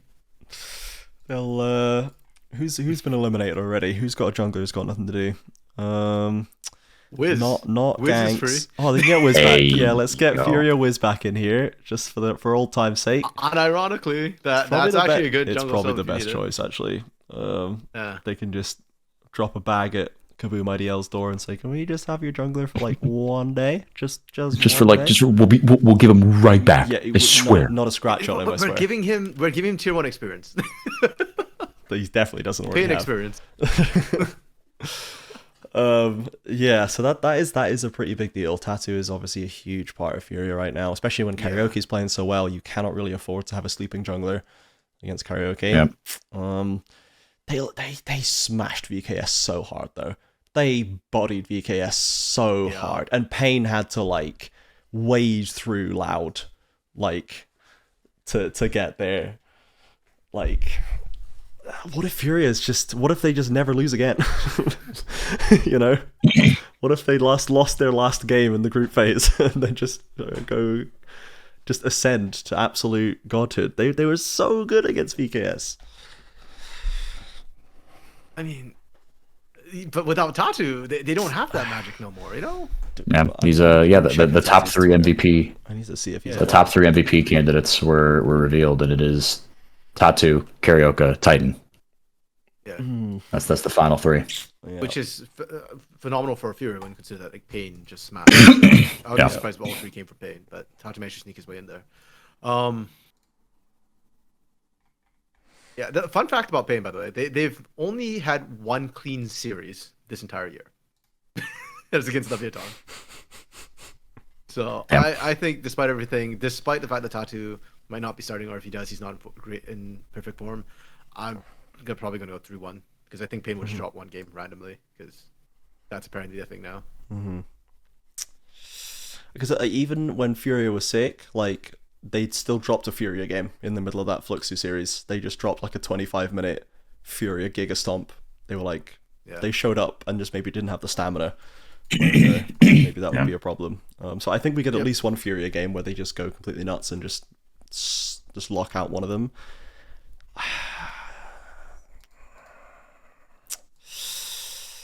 I think it's 3-2 one way or the other. Ooh, even with Tatu being out, dang. Is he out? No. Do we know this? Sorry, Tatu not at full form. Yeah. Correction. Yeah. I mean, it'll have been like 5 days. He's probably fine, right? He's probably fine. Yeah. Who's had appendicitis here? I've not had it. He's probably fine, right? He's probably fine. No. Yeah, I'd say if with no Tatu, Pain 3-1. With Tatu, Pain 3-2. Yeah. Okay. I don't. None of us are good. The Pain 3-0. No, not gonna happen. I refuse to miss the boat on Furia continuing. I'm not going to get off the train now, I guess, is my point. When Furia have rewarded me for staying on the train for 2 and a bit splits now, I'm not getting off the train. Furia 3-2. That's fair. Yeah, I'll give like a random take. It's not even hot because it's not going to happen. But if Pain lose here, I think they 3-0 grand finals. From losing, I can see that. They do the Loud where they just like come back. They just want the revenge arc. If they lose this, Pain's just gonna like get really pissed, and they're actually gonna like full on. I think that would be cool though. I last really before. want to see PNG-FUR in the losers final. I think that's a really cool. No, matchup. I don't. I do. I think that'd be Grand nice. finals. I think that'd be cool. That should be fine, right? Titan and Curry just gonna stomp Snake or Ackerman. What's the problem? What's the worry, brother? I was gonna say I'd rather see them in the grand finals, but I kind of don't want to see Fury die for no reason. No, I don't. I want to see Yeah. Fury in the grand finals because I think they deserve to be in the top two. And I want to see PNG-FUR more than Fury-IE. I just think it's a more interesting matchup. There's a lot of history in the players, and they Yep. There's some cool individual matchups there. So yeah, I'll take 3-2 Furia, but it's gonna be close. We'll see how Tatu does. We'll see what state he's in. We'll see what state Fury is So did in. you just say you take 3-2 Furia? Yeah. Yeah, dude, Trajan's all in. He's for it though. Yeah, Okay, I'm on the train. okay. I'm on the train. We went from 3-2 Pain to 3-2 Furia. No, okay. if I said 3-2 Pain before, I didn't mean to. I meant to say 3-2 Furia. Because I did the thing about staying on the train and then just say 3-2 Pain. That would just be like really... That wouldn't follow. That would be you getting off the train. That would be me getting off the train. So I'm staying on the train until... To be honest, I'm staying on the train the rest of this split. I'm not betting against Furia for the rest of this split, just as a spoiler. Because I refuse to miss it when they do it. So Okay. that's... that's this upcoming week. Let's take a look at a couple of questions from the Discord. Lunar Day asks or suggests, earlier in the year I had you guys draft players, so she did. Now let's see you draft champions to make the best professional meta in your opinion, and for some reason there's bonus points for making me pick first, and I don't know why I'm being targeted here again. Do I have weird opinions on the meta? Is it because I said that thing about Annie not being meta a couple weeks ago, maybe? Yeah, that was my bad. I feel like Lunar knows what I think is meta because we talk a lot about it when I'm co-streaming CD, and we've even drafted against each other. The best professional meta. Well, there's no Corky in it, that's for sure. I'm trying to think of my lane. Are we doing snake draft or? Since a craft a meta, but some of our favorite picks are going to get stolen by other people taking them for their good metas. Yeah, it is. I haven't prepared a file. Someone else is going to have to prepare a file for this because I'm too ill. Yeah, so we can just do snake an Excel spreadsheet. Yeah. Did you want to do snake draft or like regular? I think snake draft's more fun. I think it's more spicy. Okay. 440, you want to go second or third? I'll go second. Okay, I'll go last then. I'm fine with that. I don't get why I've been made to pick first. I need to pull up a list of champions. Who understands the mind of Lunar? She's got a very interesting mind. He's a singular one. Okay.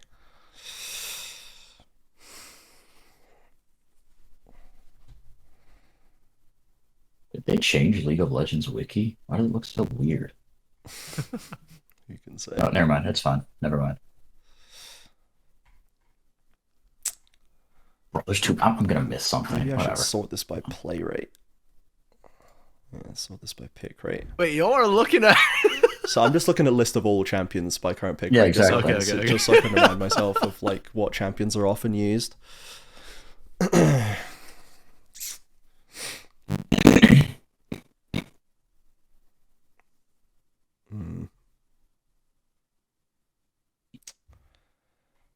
Okay.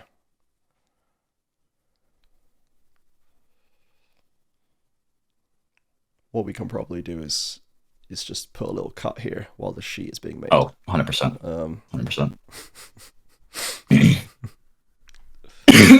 Excuse me.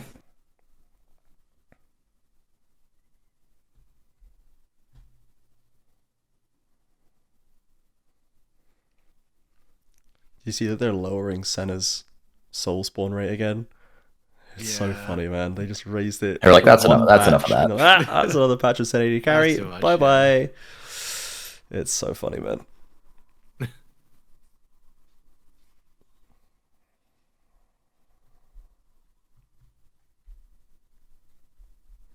How many Man, champions? this would be easier if you actually could ban. I just realized there's a lot of stuff that. Are we gonna like draft what, for like granted is bad. 3 per role, or like what's a meta? How much is a meta? Let's just do one. Just one per roll. One per roll. Yeah, just like what teams we can draft best, I guess. Don't want this to take too long. And then I guess all 3 of them combined is the meta, I suppose.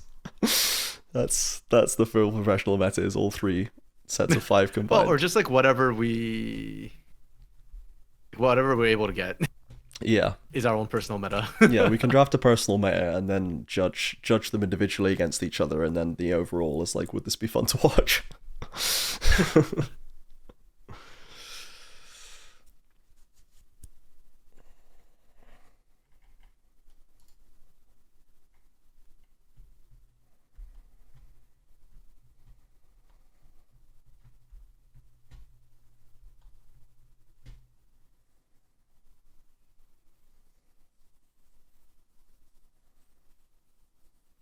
Because I think that the meta I have the comp I have in mind is not a comp I actually like.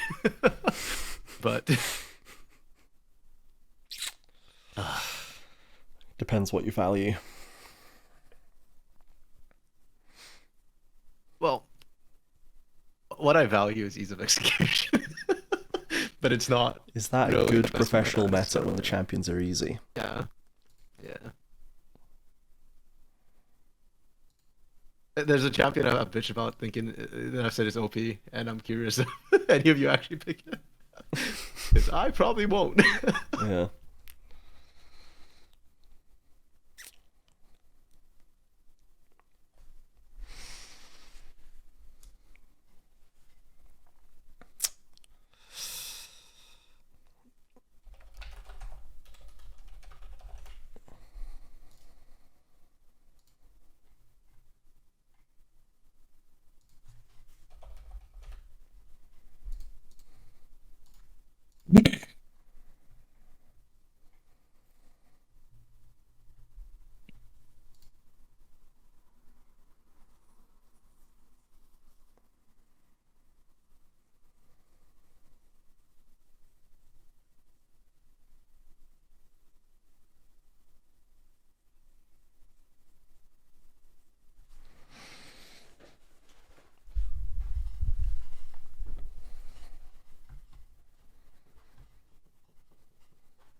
I think I've got my squad with a couple backups in each role.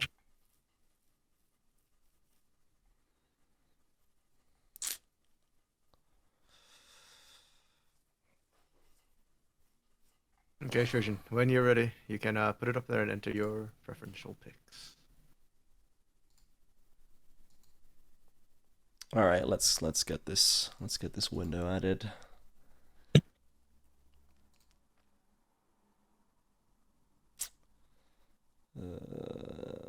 Window capture.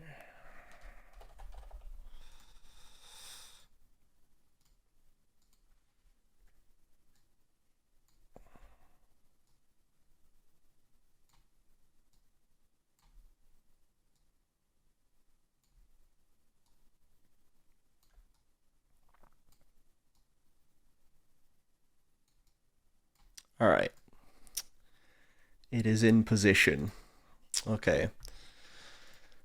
Right. Okay. We can snap back to reality. And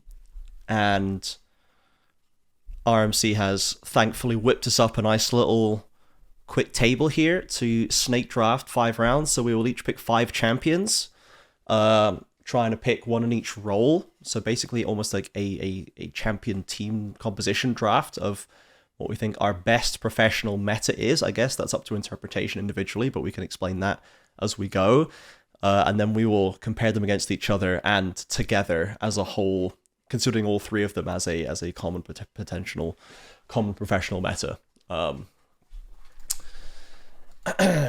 Okay, so I am going to start, and I am going to pick Azir as my first. Hey. Because I think Azir shuffles are almost the quintessential highlight play. There have been countless highlight Azir shuffles that are some of the most known clips of all league esports at this point.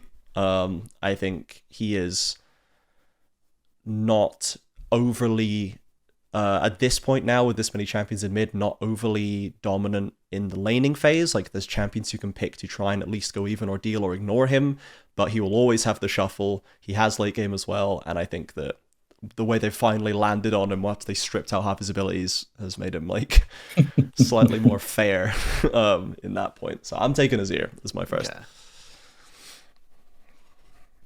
4x4. All right. What is your first pick? I will go second, and I'm taking Akali. Similar sort of thing. I like when melee mids are a thing. Akali is also a bit of, again, like now that the Shroud isn't an insidious ability like it used to be, you don't have to worry about the tower shenanigans. Just like, yeah, I've seen so many Akali highlight outplays, right? It is a high risk, high reward champion. Yes, you have an oops button in the Shroud, but like, yeah, I think the game is more fun when you have Akali in it. Gwen. Gwen is still busted in the top lane, generally speaking. So, yeah. And also, I'm assuming we're taking kind of like. I mean, are we taking these champions in their current form? Yeah. Take them kind of as they are at this point, because I'm not taking releases here. I don't think that's good for the game. I'll take this. Sure. You know. Yeah. Like, it's just current meta. Current meta. So why Taliyah? I'm gonna get roasted for some of my stuff, then whatever. Just quickly, because I think Azir is kind of not boring.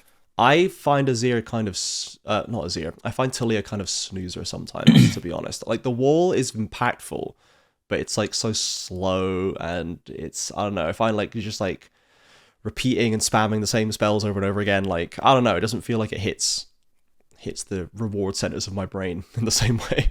Well, no, I'm just picking champions that are best in the current meta. Like, we're trying to make the best draft in the current meta, no? It said draft the best professional meta. So yeah. I'm trying to draft what I think is the coolest 5 champions in the game, basically. Yeah, I'm okay, so not the current meta. That's not my interpretation. My read of the question is not trying to draft the best 5 stack.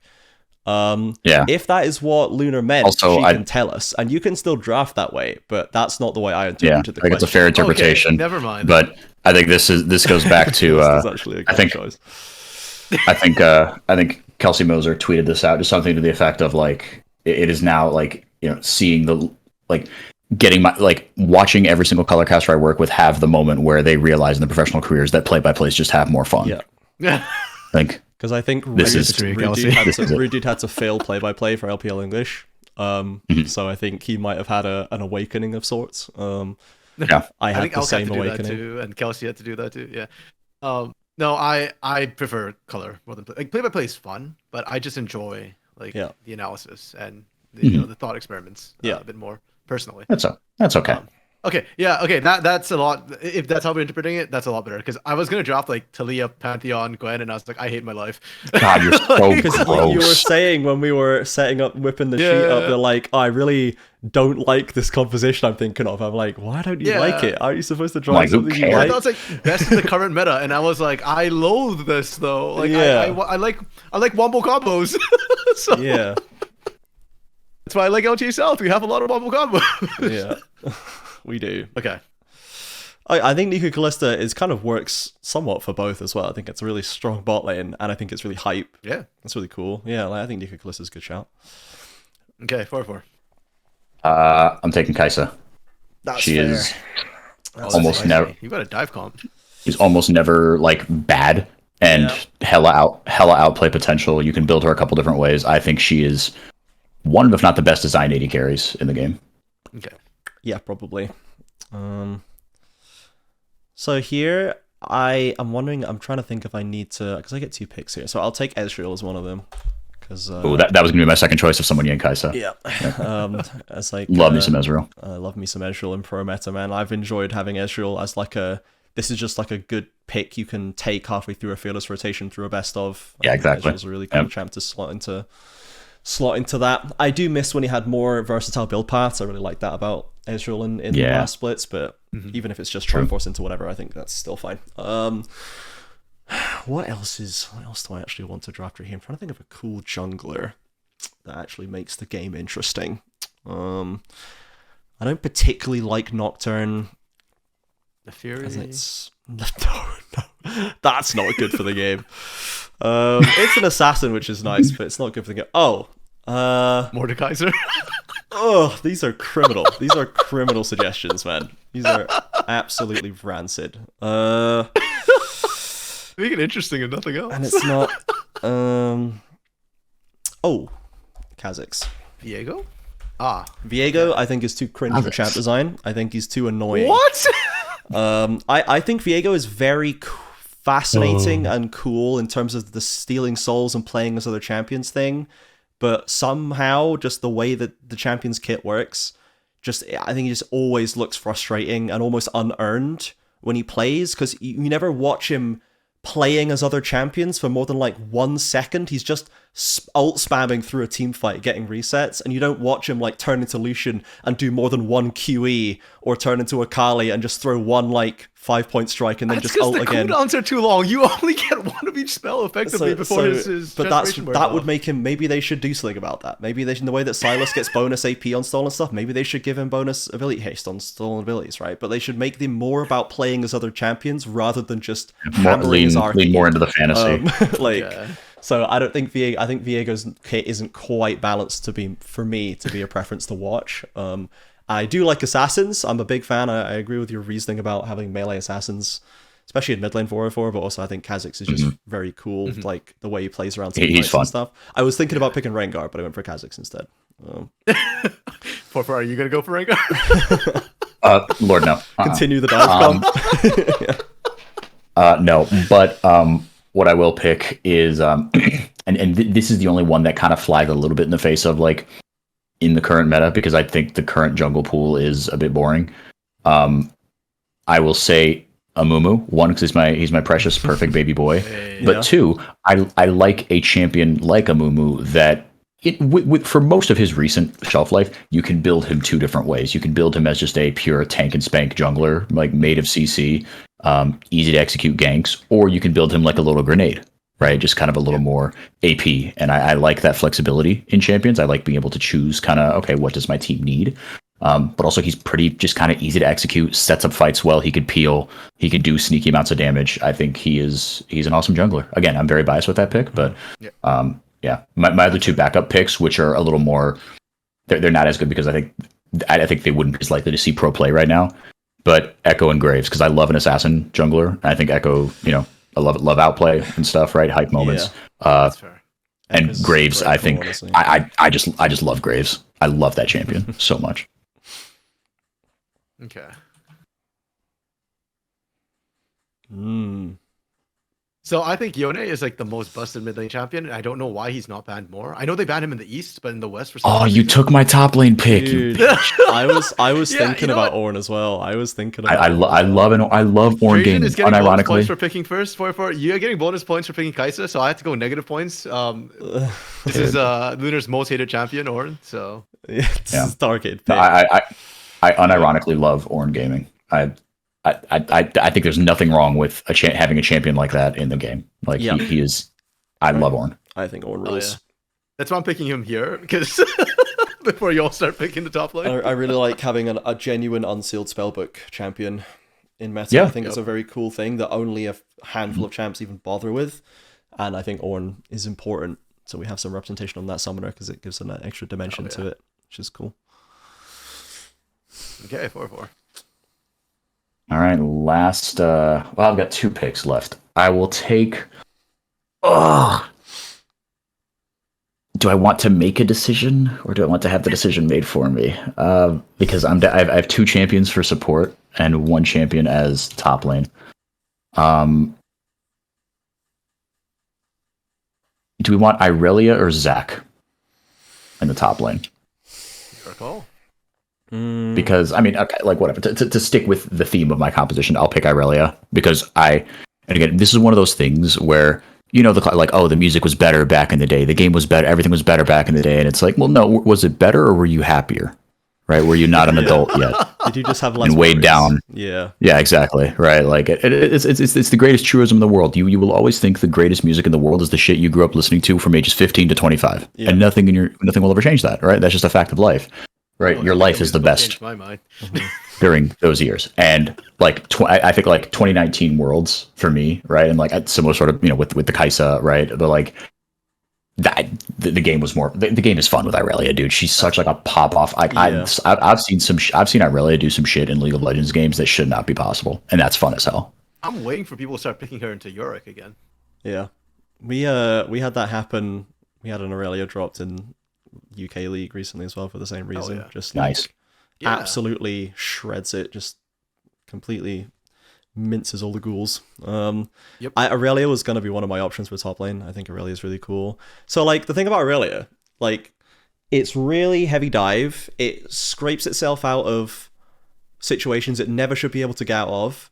It's backline assassination. It's unkillable on the front line. Who does that sound like to you? Ornn. K'Sante is what that sounds like to you. That's K'Sante. And yet, K'Sante is the most evil champion that's ever been added to the game. No, literally. I almost picked K'Sante, then I was like, dude, I don't want to get doxxed. I had the same exact. 404 and I clearly aligned on top lane. I was like, K'Sante now, where it is, I would argue, it's balanced, more or less. It doesn't beat everything. It's pickable. It still does what K'Sante does, which is soak up damage on the front line, dive in the back line and isolate targets, and scrap itself out of tight spots in like tight 2v3s, is very cool and hype and healthy. Aurelia does the same thing. Renekton does the same thing. It dives into the backline, assassinates your backline, and scrapes your one thing. Aatrox does the same thing. It dives into your backline, lives on 1 HP and heals up. There's so many champions that do things that K'Sante does, but do not get hated the same way K'Sante does, because K'Sante was way too good at them for too long and was just too prevalent for too long.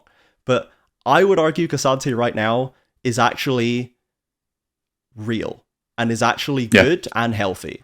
So current meta K'Sante, I will choose to get doxed and pick K'Sante. Please offer your opinions in stop yourself. I don't want that Ambessa. Ambessa is too frustrating to watch play, because like K'Sante has lots of little dashes, but they're this long, and Ambessa has lots of more little dashes, and they're this long, and they happen after everything. That long. It's just the public execution. Her passive, all her passive dashes are longer than like all of K'Sante's dashes. Like she's too like obnoxious, I think, like in the way that she plays. I think her ult's pretty neat, but also unimpactful at the same way, whereas K'Sante's feels really like exciting. So I'm gonna take K'Sante. Feel free to drop your opinions in the Discord and in the comments if you wish to discuss, but I'll take K'Sante for top lane, and then for support, I was struggling over as well. Trying to think, it's not going to be an enchanter. As much as I don't think enchanters are evil, I don't think they're exciting either. No, not Karma Ezreal? No, I don't think they're not evil imagine either. Picking Karma. Just imagine picking Karma for this. Like, maybe the most boring enchanter in the game, except for maybe Milio actually might be even worse. Elite support. So, I don't even think. Wow, that's crazy. I think Nami is the most boring enchanter in the game. Really? I think. I think Soraka's more boring. Actually, no, you're right. Soraka is more boring. You're right. I was pondering attracting even more flame by taking Seraphine, but I'm not going to do that. Because I think Seraphine has a really big people hate. ultimate, Yeah, and people hate. I'm not going to say what I'm about to say. And I think she makes lanes really boring. I don't think she's exciting. Like, I think she makes lanes really dull. But like her ult is cool. But that's actually the only cool thing about her in terms of watching like a professional meta. If you just want like action, pick a Draven support. It needs to satisfy the people who like watching good League as well. So it needs to satisfy, the people who hate themselves. I won't go that far, but the people who definitely value the quality of the gameplay higher than I do, I think. So it's an engaged support. I have a choice, but I'm trying to think of if I'm forgetting someone, because like I picked Kha'Zix, so I'm still happy with Kha'Zix. But when you said Echo, I was like, I should have picked Echo. That's actually an even better choice. So, I'm trying to think if I don't want to forget something important for this. I don't want to hold the train up for too long. Let's just go for it. I'm going to take Alistair.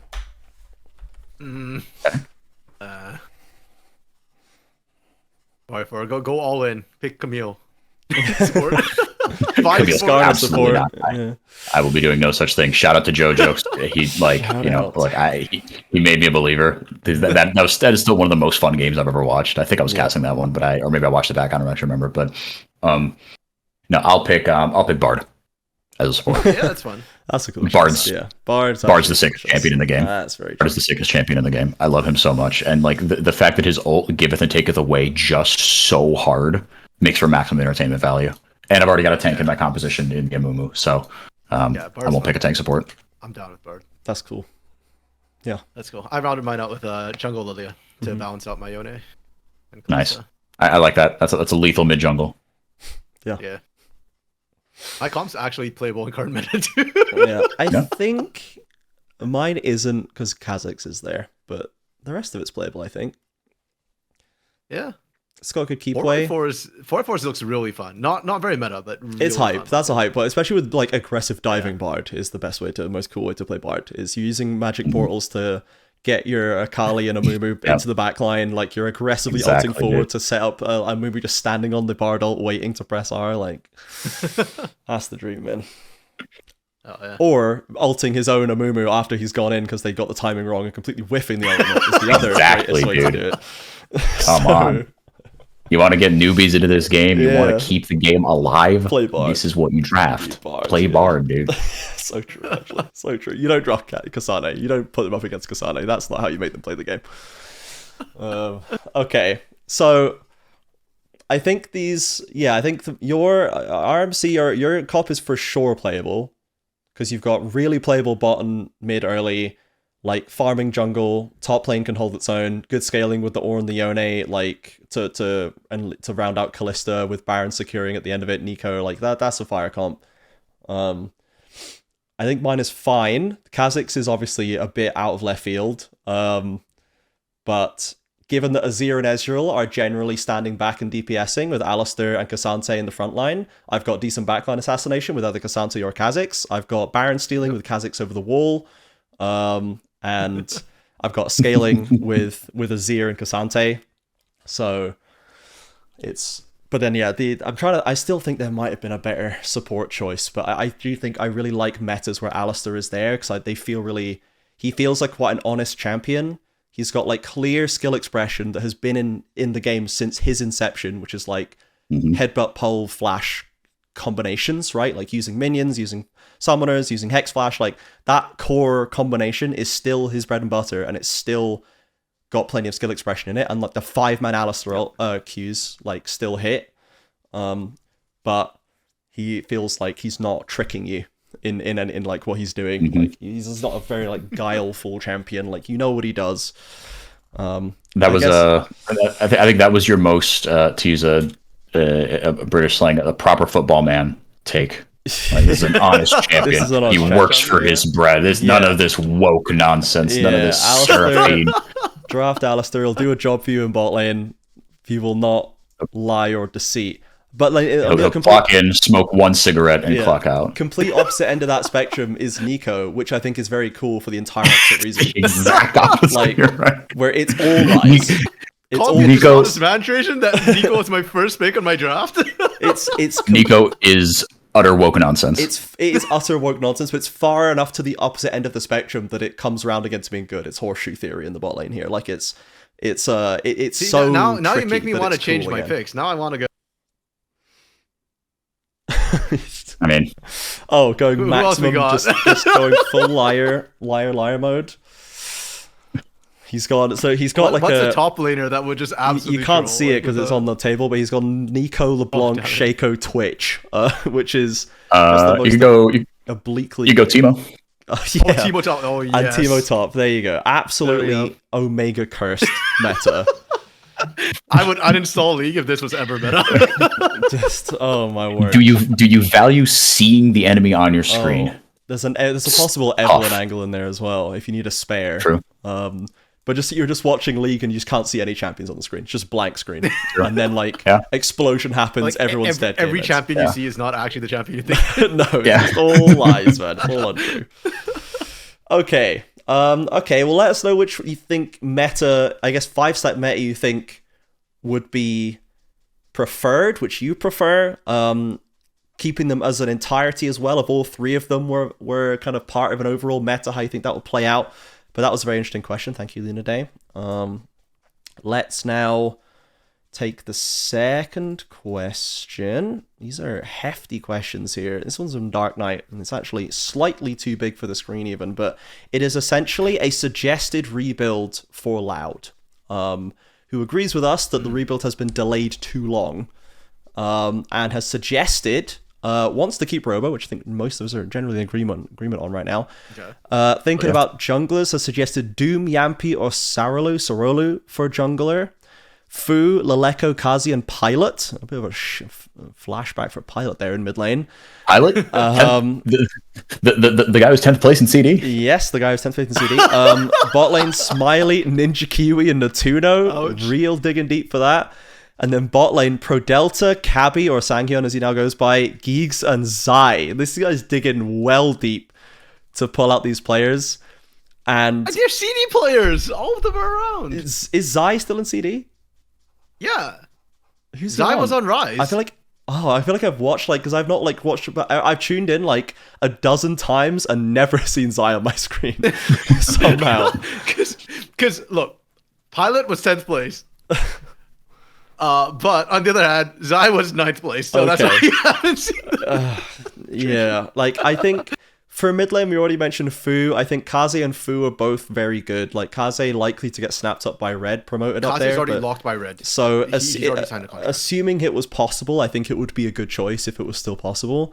But I agree with Fu. I think, I don't know, if Laleko seemed to have peaked already, to be honest. I don't know. I don't think he's looked like he's a big fish in a little pond in CD to the same degree. It's just like that explosion of success on VKS last year that just kind of fell off eventually.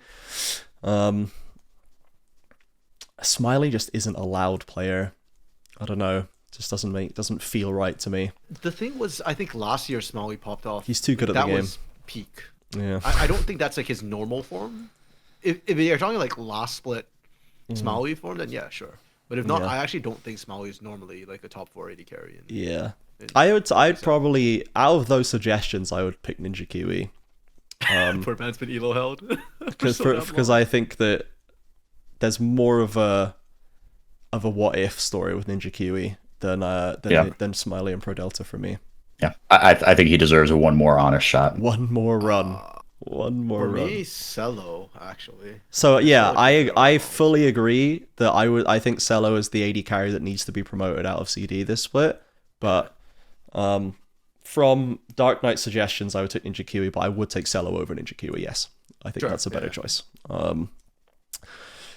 Like, jungle, he's already dumped Shinny out. We came back and forth on Aegis versus Shinny, but Doom, Yampi, Sorolo, do any of these catch your fancy, lads, or?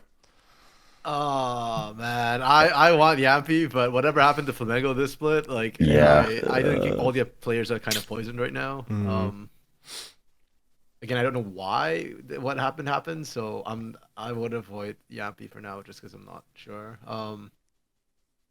I think Sorolu is a huge coin flip. In a way, very Croc-esque, I guess, but more Drake hero than Croc, personally. So, Doom's probably the safer one, but I feel like we shouldn't even put any of the Red Academy players on this list because they're probably the best players in their role right now, weirdly enough.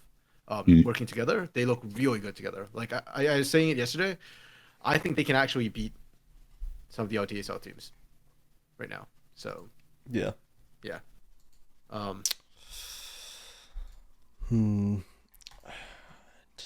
not high on the jungle pool is the problem. No. Like if we had a choice, I'd take Wiz from Kaboom. Not that Kaboom would release him. Yeah, I'd probably, because Loud tried it and gave up on it too quickly, in my opinion. And I think that would have been a better idea. Out of that list, probably Doom, but I don't think Doom's on the table, so probably Sorolu, I guess. Yeah, I don't think anyone else catches the fancy, really. Like, I'd probably pick Wiz or leave Shinny with the right laners around him, or a crazy Aegis play, but that's a pretty big risk as well. You need the right back room for that, and that would be a complete upheaval again. Support? We must have more supports than this. Dark Knight, you forgot Crossdale. He's my goat. We're done with Crossdale. We're done. Also, We're done. Cavallo's been popping off here. Yeah, he's been good, right? Of Cavallo have been massive. The Trojan Cavallo. Yeah, that was someone who who certainly looked promising for some of those like Liberty splits, but not by the end. But there were times when he looked very promising on some of those Liberty splits. Yep. So that'd be cool. That'd be a cool pickup. Besides that, probably Cabby or Sangyun, I think. I mean, it's not fair to take prods from Leviathan. I'm pretty sure prods is not the issue with Leviathan, and they're probably not releasing him. Yeah. No, I think it'd be crazy to release Pro Delta right now. Yeah. Yeah. Probably. Zai looked lost as all hell this split. The man's only like a pike one trick at this point for some odd reason. Yeah. He's better than that, but did show the split. So. Yeah. I think Cavallo or Caddy or Sanghyun. Yeah. Cavallo, Sangyun, Ninja Kiwi, or Cello. Like Cello Cabby would pop off potentially, or Crusty Mel. Fu in the mid lane, Doom in the jungle, maybe, or bring in Grevthar as an assistant coach. Yeah. Bring Aoshi back as head coach again for real this time, and bring Grevthar in as a positional coach. That would be a fascinating as vibes coach. Fascinating coach duo. Yeah, that's the suggestion. Okay. Yeah, we'll see what Loud does, man. Who knows? Who actually knows? It's up in the air. We'll see what they do. Okay. Last question. Is Lunace says, how about we do something different? Only 4 teams left. Can you give us the primary reason each team will not go on to win the MSI bid? And RMC's not allowed to say it's because they play Pain. That doesn't count. So of our top 4, who is not? Why is each of them not going to win? Basically, all right. I think for IE, they're not going to win because their bot lane sucks. I was gonna say they don't have a superstar AD carry, like a killer AD carry. I think you need that these days. Yeah, I think top lane's also too volatile. I know Summit did really well, but I don't think Summit is quite at the right level either. Yeah, I think just side lanes in general for them. Yeah, VKS. They're just their players' ceilings are too low. They're not all of them. Their team ceiling is too low. Is the simple. I think because Kissy's gone on vacation. Yeah, Kissy's gone on vacation again. Morteus, maybe the ceiling. I think Morteus, the ceiling could be high enough. Trimby, the ceiling could be high enough. Yeah. Bowl, I don't think is. Kissy, I don't think is. I don't think they have enough combined ceiling. The Samus, I think it is, but so I just don't think they have enough juice. Because I guess kind of similar to IE in that way. Like a couple of their players are good enough, but not enough of them are. Pain, because they hate RMC. That's probably why they would lose. I think that's why they would do it. Yep. They're sick of having so many fans, so they'll just to take it away.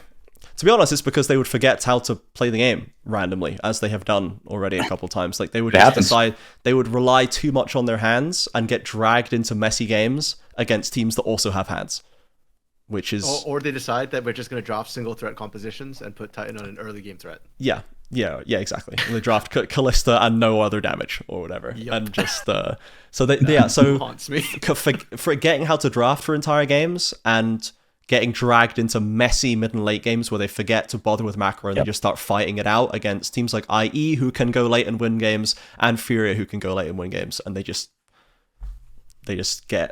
forget their training, I guess, in the heat of the moment. And then for Furia, why does Furia lose? Because Tatu had appendicitis. Because Tatu has appendicitis. True. So Furia lose because their star jungler has been sabotaged with appendicitis. That's why. That's the only reason why they'd lose. Yep. So true. Or Gigo just woke on the wrong side. Or Gigos. And to be honest, or Gigos and IU cracks against Titan, and cracks against. I mean, my prediction would be IE to the point where he's unable to properly manhandle Sneaker Ackerman by getting like hard camps or getting drafted. That would be something. That would be a major crack if he failed that, right? That's not what I expect or want, but that's, I think, he has had a rougher last couple of weeks compared to the rest of the split, and he's looked like he's still on a little bit of a downswing relatively. It would have to continue getting worse for them to not manhandle Snaker and Ackerman, but that would be a way they could lose. So that would be my least favorite choice. I'd rather just blame the appendicitis, but we shall see. Okay. I think that's it. We have got a long one here. We had some nice long mailbag questions to sink our teeth into. Thank you very much for those. Thank you everybody for listening to another episode of Gringos Liberados. So we'll be back at usual time this weekend for the upper and lower brackets. We'll have the winners finals and the losers semis to look forward to, both best of fives on Saturday, Sunday at twitch.tv/LTA South. You can also follow us on Twitter and Bluesky at LTA South, and join our community Discord to submit questions and chat to us about the game and the region and League of Legends and everything else under the sun. Thank you very much, and we will see you on Saturday.